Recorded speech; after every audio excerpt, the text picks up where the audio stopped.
The morning sun cast long shadows across New Terra colony as Dr. Nari Kim walked through the crystal gardens. The Valoran plants sparkled like diamonds in the early light. Their translucent leaves caught every ray and turned it into rainbow, colors that danced on the ground below. Nari loved these quiet moments before her workday began. She could hear the gentle humming sounds that the Valoran plants made when they were happy. It was like nature's own music. After 3 years on this planet, she still found it magical. "Good morning, Dr. Kim," said a deep voice behind her. Nari turned to see Thelvor approaching.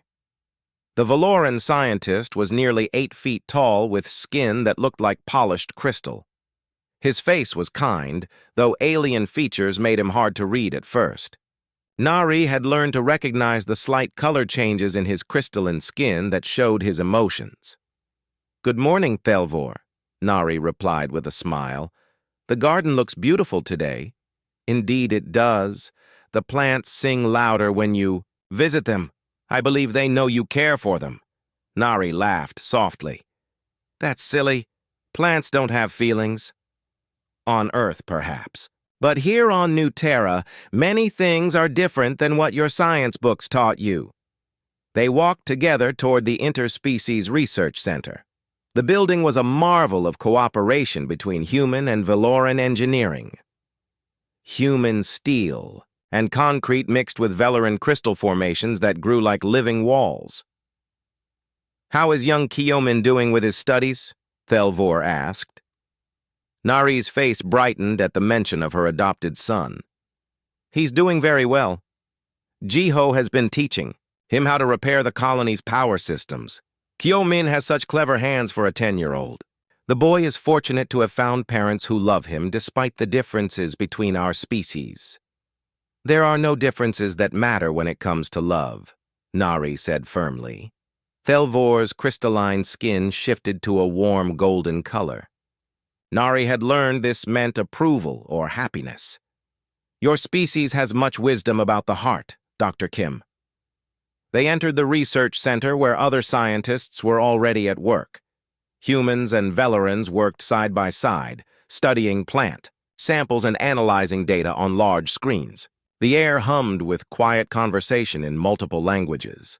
Nari made her way to her laboratory where she studied the unique ecosystem of New Terra. The planet was unlike anything humans had found before. Plants and animals here seemed to be made of living crystal, yet they grew and reproduced like organic life on Earth. Dr. Kim called Dr. Taejin Choi, a human physicist who worked in the next lab over. "Have you heard about the excavation site?" "What excavation site?" Nari asked, looking up from her microscope. "The construction crew found something while digging foundations for the new housing complex. Something old. The Valoran Council has been very quiet about it." Nari frowned. The Valorans were usually open about sharing information with their human neighbors. If they were being secretive, it meant the discovery was either very important or very dangerous. "Do you know what they found?" she asked. "Some kind of artifact. Very old, from before the Valorans developed space travel. The council elders went to examine it this morning." Nari made a mental note to ask Thelvor about it later.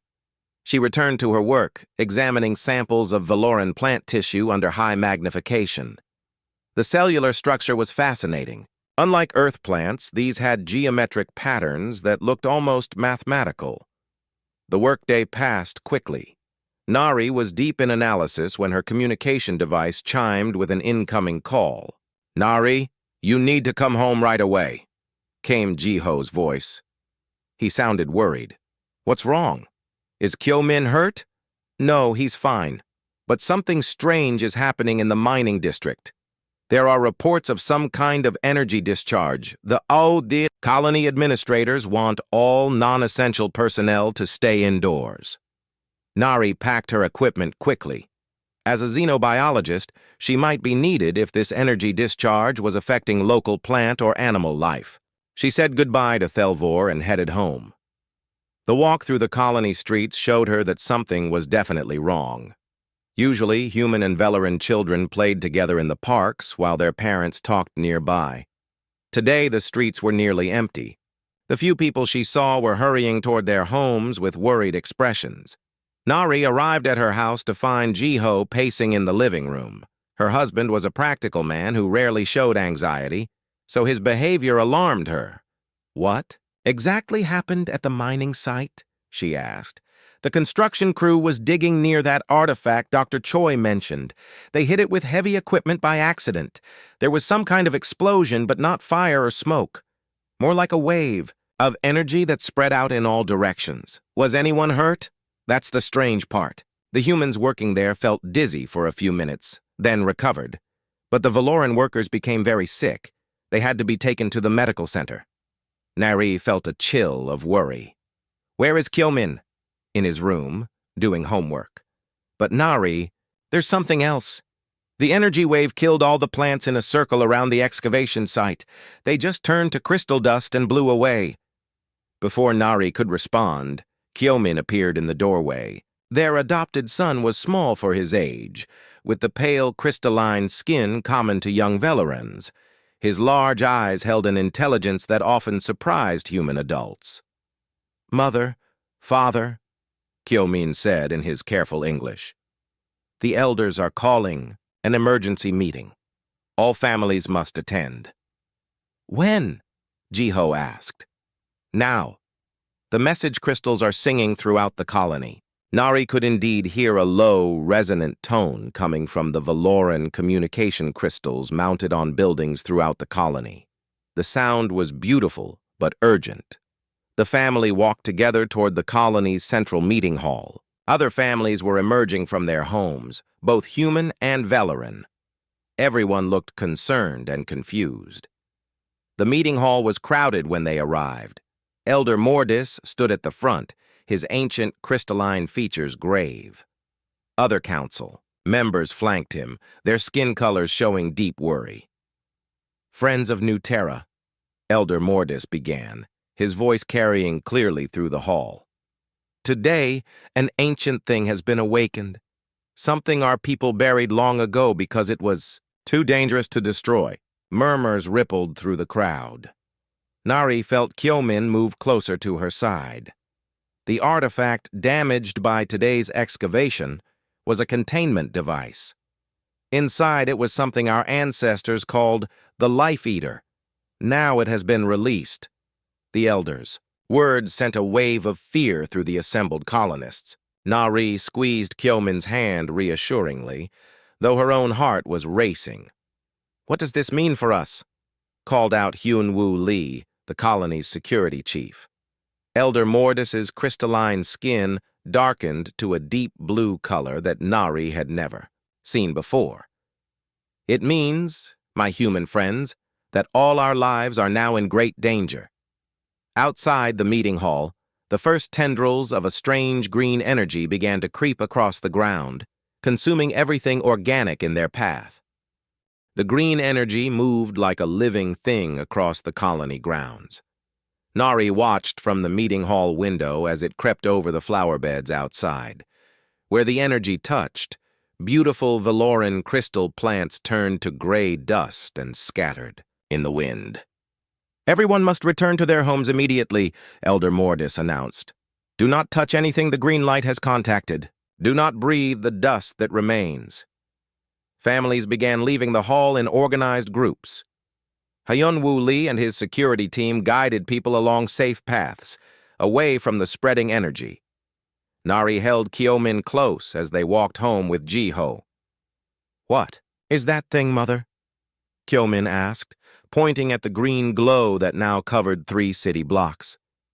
"Something very old and very dangerous," Nari replied. "But don't worry. The adults will find a way to stop it."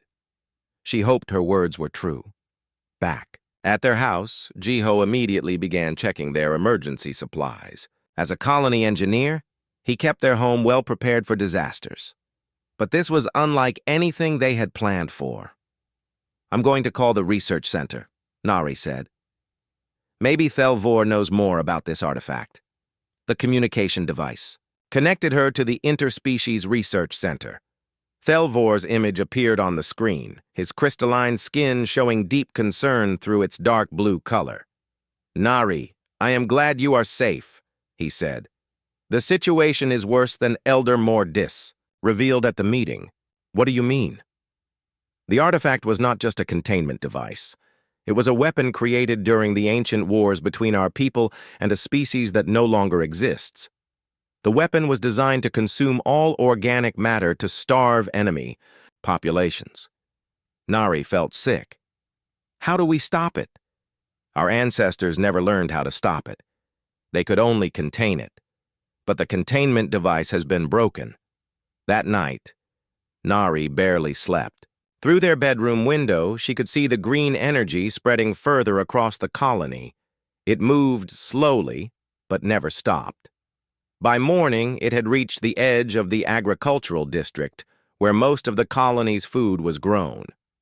The next few days brought terrible news. The energy plague, as people began calling it, consumed every farm in its path. Crops that had taken months to grow turned to crystal dust in seconds. The colony's food reserves would last only 2 weeks. Worse yet, the plague began affecting people. Valoran children who had played near contaminated areas became sick. Their crystalline skin developed cracks, and they grew weak and tired. Human children seemed less affected, but they still felt dizzy and nauseous after exposure. Dr. Tae-jin Choi worked day and night in his laboratory, trying to understand the energy plague. Nari joined him, bringing her knowledge of alien biology to help find answers. "The energy doesn't just destroy organic matter," Tae-jin explained, showing her his data. "It breaks down the molecular bonds that hold living things together, but it feeds on what it destroys, growing stronger. Like a fire that creates its own fuel," Nari said. "Exactly. And like fire, it spreads faster as it grows larger." On the 3rd day, Kyo-min developed the first symptoms. Nari found him in his room, sitting on his bed with small cracks appearing in the skin on his arms. "I don't feel good, Mother," he said weakly. Nari's heart broke as she saw her adopted son suffering. She carried him to the colony medical center, where Dr. So-young-han, the head physician, examined him. "The plague affects Valoran children more severely than adults," Dr. Han explained. "Their developing cellular structure is more vulnerable to the energy disruption." "Can you help him?" Nari asked desperately. "I'm trying everything I can, but we don't understand enough about how this energy works." The medical center was crowded with sick Valoran children and their worried parents. Human and Valoran doctors worked together, but they had no cure for something their medical knowledge had never encountered. That evening, Elder Mordis called another emergency meeting. This time, representatives from the Nexari also attended. The Nexari were a 3rd species that lived in underground cities beneath New Terra's surface. They rarely came to the surface, preferring their deep cave systems. The Nexari representative was called Kex Nor. He was shorter than humans, with gray skin and large eyes adapted for underground living. When he spoke, his voice was soft but carried clearly through the hall. "My people have stories about a similar plague from long ago," Kex Nor said. "Before the Valorans came to this world, another species lived here. They created weapons like this one." "What happened to them?" asked Hyunwoo Lee. "They were destroyed by their own weapons, but some of my ancestors survived in the deep caves. The stories say there was a way to stop the plague, but it required great sacrifice." Elder Mordis leaned forward. "What kind of sacrifice?" "Someone had to go to the source of the plague and change it from within, but the person who did this would not survive." A heavy silence fell over the meeting hall. Nari felt Jiho's hand squeeze hers as they absorbed this terrible news. "The old stories also say that the plague's source must be found quickly," Kex Nor continued. "Each day it grows stronger. Soon it will be too powerful to stop by any means." Dr. Choi stood up. "We've been tracking the energy signature. The source Appears to be the original artifact site, but the plague has made that area impossible to approach safely. "How much time do we have?" asked Dr. Hahn. Keksnor's large eyes looked sad. "According to the ancient stories, 7 days from when it started. After that, the plague becomes unstoppable," Nari counted in her head. 3 days had already passed. "What about evacuation?" suggested someone from the crowd. "Can we leave the planet?" Hyun-Woo Lee shook his head. "We have enough transport ships for maybe 1/3 of the colonists, and the plague is spreading too fast. By the time we could organize a full evacuation, it would reach the spaceport." "The Nexari cities could shelter some people," Keksnor offered. "But the tunnels to reach us pass through contaminated areas. The journey would be very dangerous." As the meeting continued, Nari found herself thinking about Kyo-min lying sick in the medical center. She thought about all the other children suffering from the plague. She thought about the 3 species that had learned to live together in peace on New Terra. After the meeting, she and Jiho visited Kyo-min again. His condition had worsened. The cracks in his skin had spread and his breathing was shallow. "Mother, am I going to die?" he asked quietly. Nari struggled to keep her voice steady. "No, sweetheart. We're going to find a way to fix this." But as she looked around the medical center at all the sick children, she wondered if that was a promise she could keep. Outside, the green energy continued its relentless advance. It had now consumed half the colony and showed no signs of slowing down. Soon it would reach the residential areas where families were taking shelter. Time was running out, and no one knew how to stop the ancient evil that threatened to destroy everything they had built together on New Terra.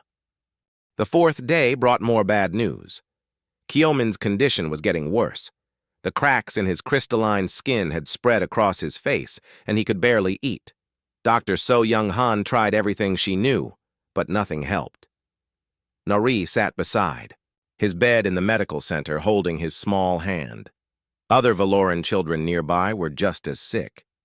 Some had stopped talking. Others breathed so quietly their parents had to check constantly to make sure they were still alive. "We need to do something," Nari whispered to Jiho when he came to visit. "We can't just watch them die." Jiho looked exhausted. As a colony engineer, he had been working non-stop to keep the power systems running as the plague consumed more infrastructure. "What can we do?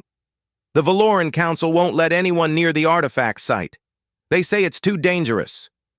"Maybe that's exactly where we need to go." That evening, Nari met secretly with Dr. Taejin Choi and Keksnor, the Nexari representative. They gathered in an abandoned building at the edge of the safe zone, away from listening ears. "I've been studying the energy patterns," Dr. Choi explained, showing them readings on a portable device. "The plague comes from the broken artifact, but I think the artifact itself isn't the real problem." "What do you mean?" Nari asked. "The artifact was a container. Inside it was something else, something alive. When the container broke, that thing was released. It's been growing stronger by feeding on organic matter." Keksnor nodded slowly. "This matches the old stories my people tell. They called it the hunger spirit. It cannot be killed, but it can be changed." "Changed how?" Nari pressed. "Someone must go to where it lives and speak to it directly. The stories say it was once like us, but it became twisted by anger and pain. If someone shows it a different path, it might choose to stop destroying, Doctor." Choi looked skeptical. "You're talking about communicating with an alien intelligence that's been locked away for thousands of years.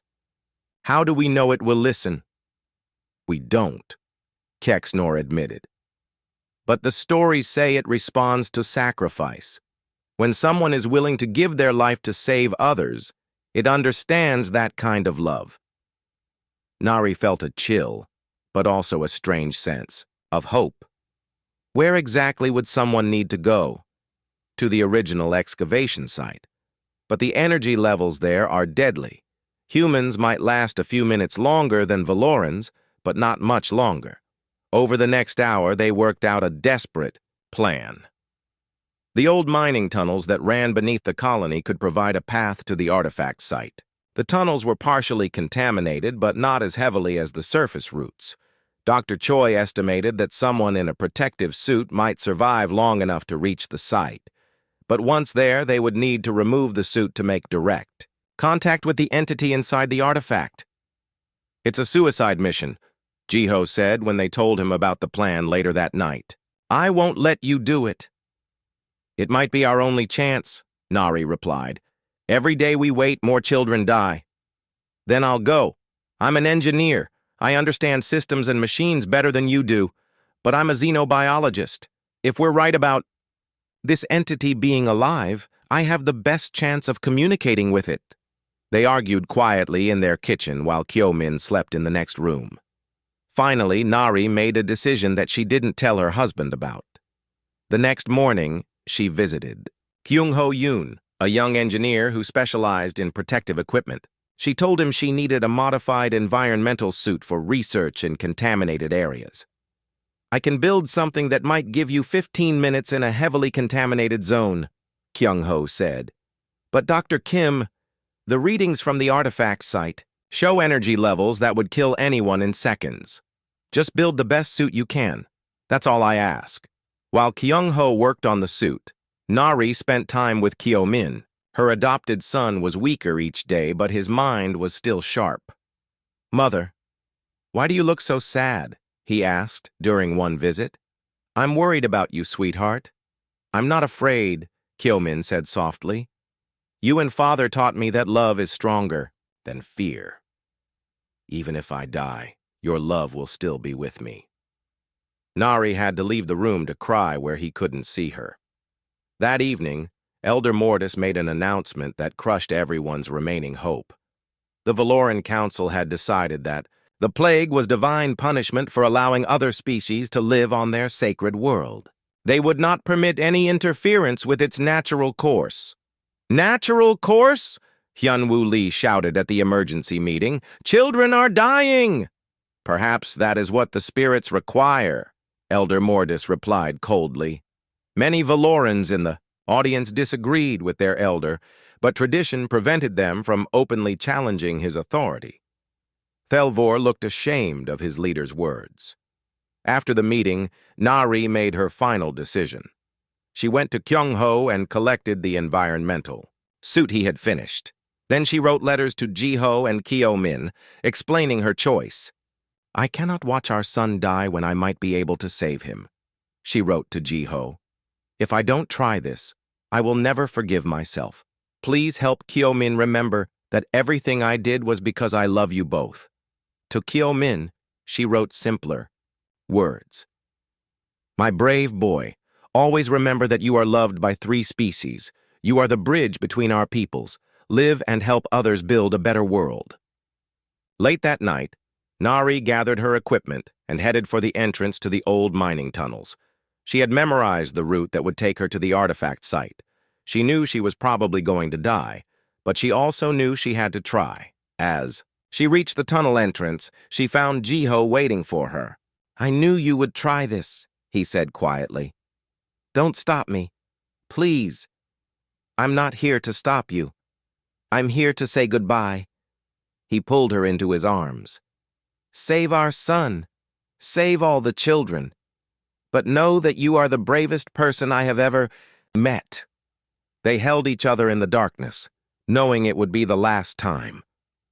Then Nari put on her helmet and stepped into the contaminated tunnel that led toward the heart of the plague. The mining tunnels were worse than Nari had imagined. Her helmet light cut through the darkness, revealing walls that sparkled with contaminated crystal dust. The air itself seemed to glow with a sickly green light that grew stronger as she moved deeper underground.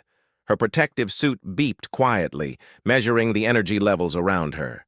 The numbers on her display climbed steadily higher. Kyung-ho had built the suit well, but she could already feel it straining against forces it was never designed to handle. "Nari, can you hear me?" Dr. Choi's voice crackled through her helmet radio. "I hear you, Tai-jin. I'm about halfway to the site. Your suit's readings are coming through. You have maybe 10 minutes of protection left." "Understood. The tunnel." began to slope upward, leading toward the surface where the artifact waited. With each step, Nari could feel the energy pressing against her suit like invisible hands trying to tear it apart. The walls around her showed the plague's terrible work. What had once been wooden support beams were now piles of crystal dust. Even the metal rails had begun to change, their surfaces becoming brittle and strange. "Nari," came Kexnor's voice over the radio. "Remember what I told you about the hunger spirit. It has been alone for thousands of years. Show it kindness. First, then show it what love can do. I'll try." 8 minutes later, Nari emerged from the tunnel into what had once been the excavation site. Now it was a crater filled with swirling green energy that rose like smoke into the night sky.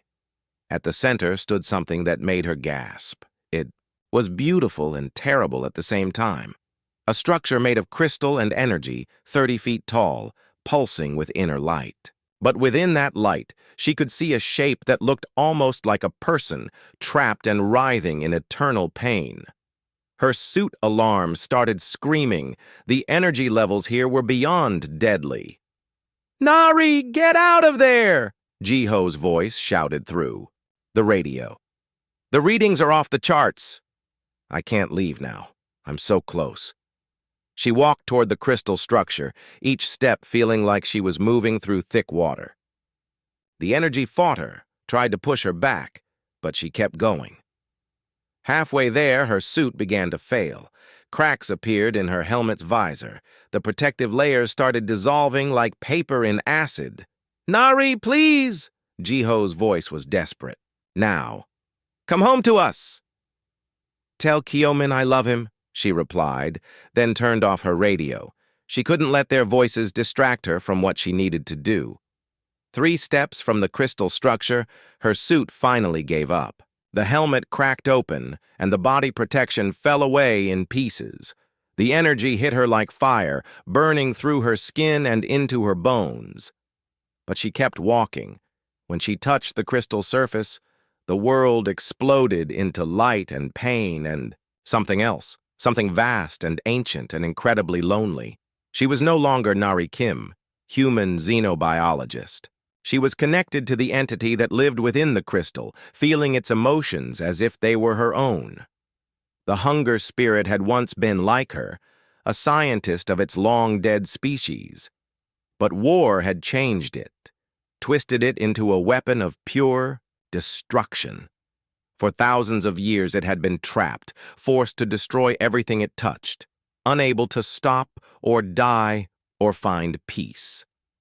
"I know you're in pain," Nari whispered, though her voice was being consumed by the energy even as she spoke. "I know you don't want to hurt anyone." The entity's response was a wave of anguish and confusion. It had forgotten how to be anything except a weapon. "Let me show you something different," Nari said. She opened her mind and shared her memories. Kyomin's first smile when they adopted him. The day he called her mother for the first time. Jiho holding her on their wedding day. Thelvor teaching her about Valoran culture with infinite patience. The children of 3 species playing together in the colony parks. The entity experienced these memories as if they were its own. It felt what love was like, what peace felt like, what hope felt like. "You can choose," Nari told it, as the energy consumed more of her body. "You can keep destroying, or you can help things grow." The decision was not hers to make, but she could show the way. With the last of her strength, she pressed both hands against the crystal's core and poured every bit of love she had ever felt into the connection. Love for her adopted son, love for her husband, love for her friends of other species, love for the idea that different peoples could live together in harmony. The entity felt this love and finally remembered what it had been before the war changed. The crystal structure began to change, its angry red core shifting to warm gold. The destructive energy that had been spreading across the colony started to flow backward, returning to its source. Nari felt her consciousness fading as her body was consumed by forces beyond human endurance. But in her final moments, she felt the entity's gratitude, and its promise. It would remember what she had shown it. It would choose love over destruction. The last thing Nari Kim saw was the green plague energy transforming into something beautiful and healing, spreading across New Terra like a blessing instead of a curse. Then there was silence. Miles away in the medical center, Kyo-min's eyes fluttered open. The cracks in his crystalline skin were healing. Around him, other Valoran children were stirring. As their health returned, "Mother?" Kyo-min whispered, somehow knowing that Nari was gone, but that her love had saved them all. In the communication center, Dr. Choi watched his instruments as the energy readings completely changed. The destructive plague was gone, replaced by something that made plants grow faster and helped all living things heal. Jiho stood at the entrance to the mining tunnels, staring at the golden light that now rose from the artifact site like a beacon of hope. He had lost his wife, but she had saved their world. 7 days passed before rescue teams could safely approach the artifact site. The golden energy that now filled the crater was warm and welcoming, unlike the deadly plague that had preceded it. But everyone waited to be certain it was truly safe. Yunwoo Lee led the first team into the transformed excavation site. What they found took their breath away. Where the crystal structure had stood, there was now a beautiful garden made of living crystal and growing light. Plants that had never existed before grew in spirals of rainbow colors. The air itself seemed to sparkle with tiny points of healing energy. At the center of this garden, they found Nari. Her body had been transformed into crystal, but not the brittle, lifeless crystal that the plague had created. This crystal was warm and seemed to glow with inner life. Her face was peaceful, her hands still touching what remained of the ancient artifact. "She's beautiful," whispered Dr. So Young-han, who had come with the rescue team. "It's like she became part of something larger." Dr. Choi ran his instruments over the site. "The energy readings are incredible. This isn't destruction anymore. It's creation. Everything here is designed to help living things grow and heal." When they brought news back to the colony, the response was mixed. Jiho wept for his lost wife, while also feeling proud of her sacrifice. Kyo-min, now fully recovered, sat quietly in their home and seemed to understand things that were too deep for words. Elder Mordis was the most shocked of all. The proud Valoran leader came to the site and stared at Nari's crystal form for long minutes. "I was wrong," he finally admitted to the assembled crowd. "I thought the plague was divine punishment. But this human woman has shown me that the divine works through love, not anger." Thelvor placed a gentle hand on his elder's shoulder. Nari Kim understood what many of us forgot. Love sees no difference between species. The Nexari, who had remained underground during the crisis, now emerged in large numbers to see the transformed site. Kex Nor stood before Nari's crystal form and spoke in his soft voice. The ancient stories were true. The hunger spirit has found peace at last, and your people have given us all a gift beyond measure. In the days that followed, scientists from all 3 species studied the changes that Nari's sacrifice had brought to New Terra. The golden energy that spread from the artifact site had effects that seemed almost magical. Plants grew faster and stronger. Sick animals recovered from diseases that had puzzled doctors for years. Even the soil became more fertile, promising better harvests than anyone had ever imagined. But the most remarkable change was in the people themselves. Valoran, children who had been exposed to the healing energy, showed increased intelligence and creativity. Human children seemed more intuitive, better able to understand the emotions and thoughts of other species. Nexari children, who rarely came to the surface, now played happily in the sunlight without discomfort. "It's like she left part of herself in all of us," Dr. Han observed, while studying the changes. "Her love for bringing species together has become part of the planet itself." Kyomin seemed to understand this better than anyone. The young Valoran spent hours at the Crystal Garden, talking to his adoptive mother's transformed form. He couldn't hear her voice, but he could feel her presence. "She's still here," he told Jiho one evening as they walked home from the site. "Not the same way, but still here." Jiho nodded, though his heart still ached. "What will you do now, son? You're getting old enough to choose your own path. I want to study like she did. I want to learn about all the species and help them understand each other better." She would like that. 3 months after Nari's sacrifice, representatives from other colony worlds began arriving on New Terra. Word had spread about the miraculous transformation and the human woman who had given her life to save 3 species. Dr. Minjun Park, a human scientist from the Kepler Station colony, was among the first visitors. He studied the Crystal Garden with amazement. "We've never seen anything like this," he told Jiho. "The way the energy integrates with living systems, the way it promotes cooperation between different species. If we could understand how this works, it could change everything about how colonies develop." "Nari would have wanted that," Jiho replied. "She always believed that different species could achieve more together than separately." More visitors came each week. Valoran mystics, who declared the garden a sacred site. Nexari engineers who wanted to study the energy patterns. Human researchers who hoped to replicate the effects on other worlds. But the most important visitor was Elder Velmar, the supreme leader of all Valoran worlds. She came with a fleet of ships and thousands of followers, expecting to find a typical colonial disaster.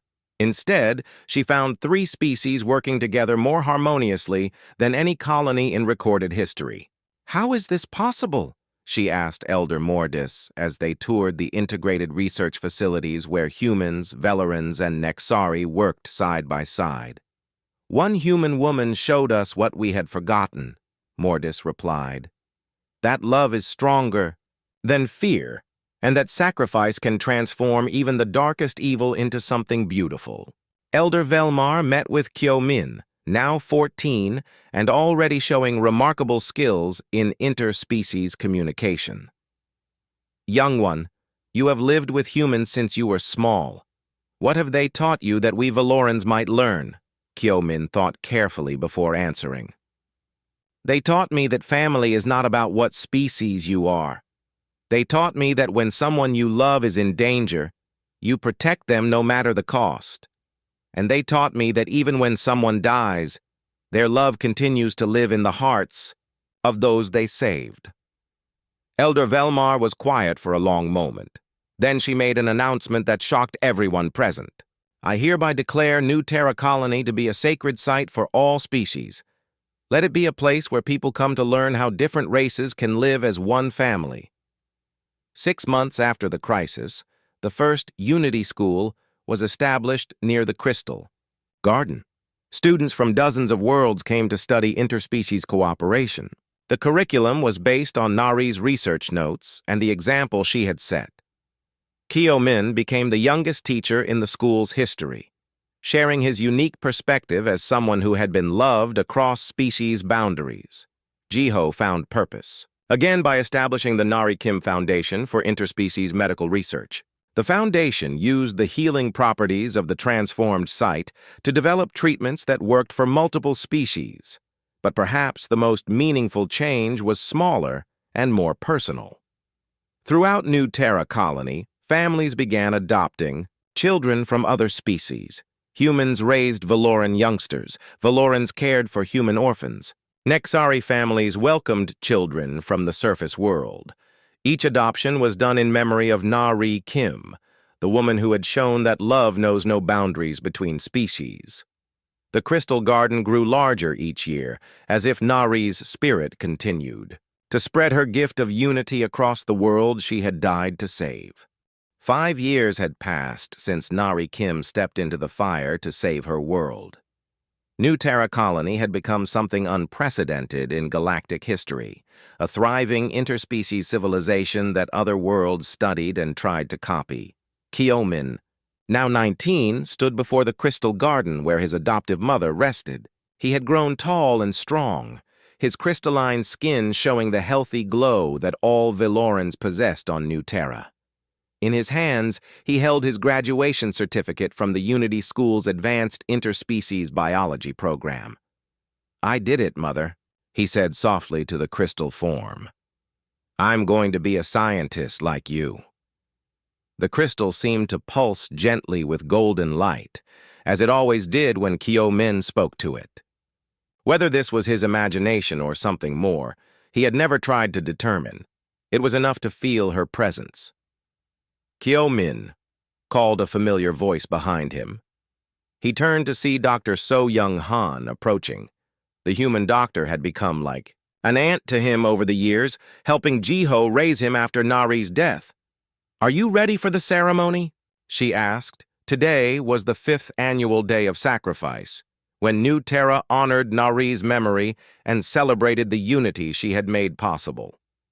But this year's ceremony was special. For the first time, representatives from all the major galactic powers would attend. "I'm ready," Kyo-min replied. "Though I still can't believe they want me to speak to the Galactic Council." "You're the perfect choice. You lived her sacrifice, and you've become what she hoped for. A bridge between species." They walked together toward the colony's main square, where thousands had gathered. The crowd was a rainbow of different species, humans with their varied skin colors, Vellorans with their crystal features, Nexari with their gray skin and large eyes, and dozens of other alien races who had come to witness this historic day. At the center of the square stood a massive holographic display showing live feeds from colonies across the galaxy. Over 50 worlds were watching the ceremony, hoping to learn from New Terra's example. Jiho stood near the podium, now serving as the colony's elected leader. The years had been kind to him. Though he still missed Nari deeply, he had found peace in continuing her work. He had remarried 2 years ago to Dr. Eunmi Shin, a Velloran human cultural specialist who shared his commitment to interspecies cooperation. "Ladies, gentlemen, and beings of all species," Jiho began, his voice carrying clearly across the square and to the watching worlds. "We gather today not just to remember a hero, but to celebrate what she achieved through her sacrifice." The Rao ceremony began with traditional honors from each species. Velloran singers performed crystal harmonies that made the air itself seem to glow. Nexari drummers played rhythms that resonated through the ground. Human musicians added melodies that brought tears to eyes of every species present. Then Elder Mordis, now ancient but still respected, approached the podium. His crystalline features had softened with age and wisdom. "5 years ago, I made a terrible mistake," he said. "I let fear and pride blind me to what was truly sacred. But Nari Kim showed me that the greatest holiness comes from love that transcends all boundaries." He gestured toward the crystal garden, where Nari's transformed form could be seen glowing softly in the distance. "Today, the Velloran High Council officially declares Nari Kim to be a saint of our people. Though she was born human, her spirit belongs to all species." The crowd erupted in cheers that could be heard across the colony. Next, Kexnor stepped forward, representing the Nexari. His small stature was made impressive by the elaborate ceremonial robes his people wore only for the most sacred occasions.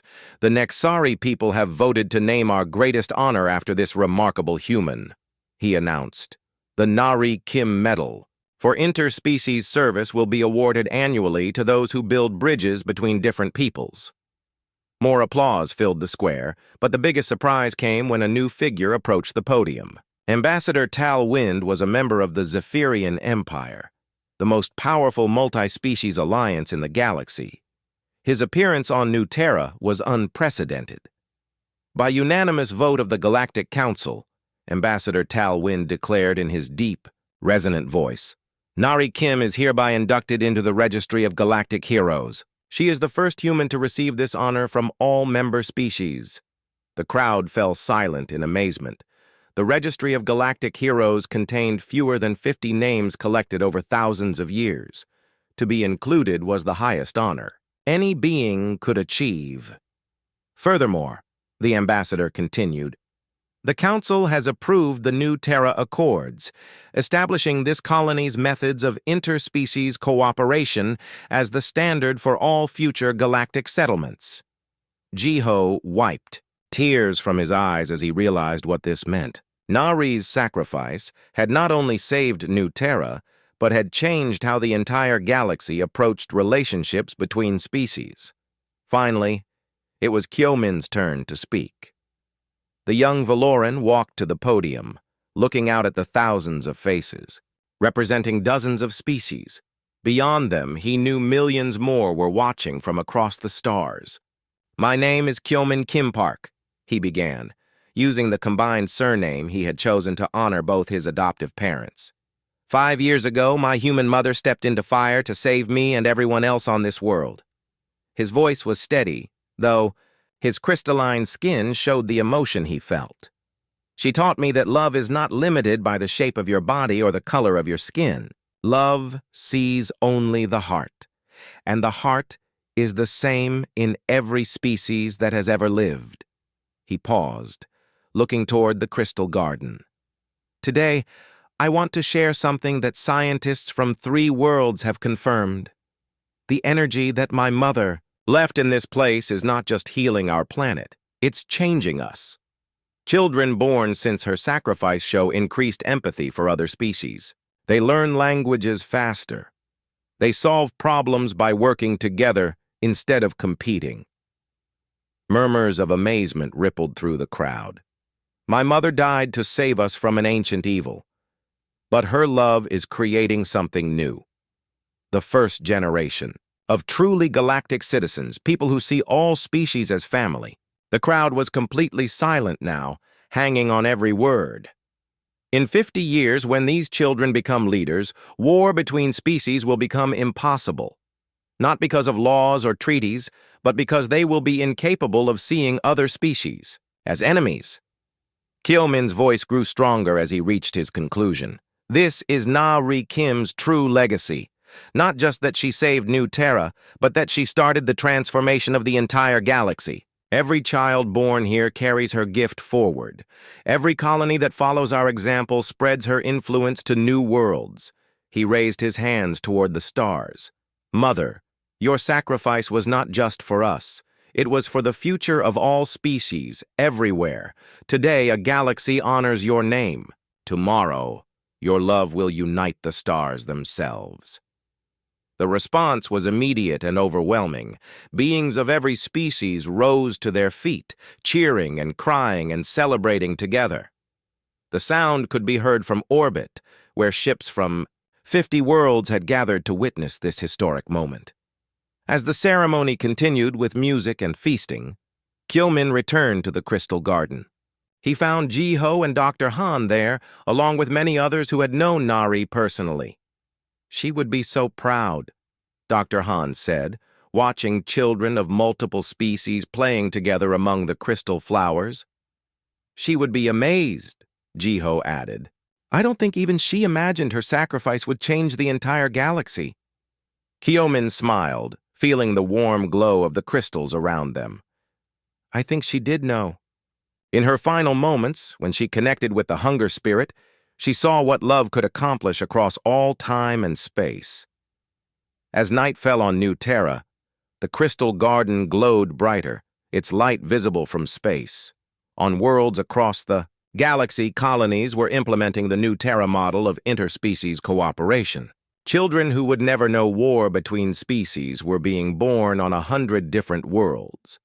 And in the heart of the garden, Nari Kim's sacrifice continued to transform the universe, one act of love at a time.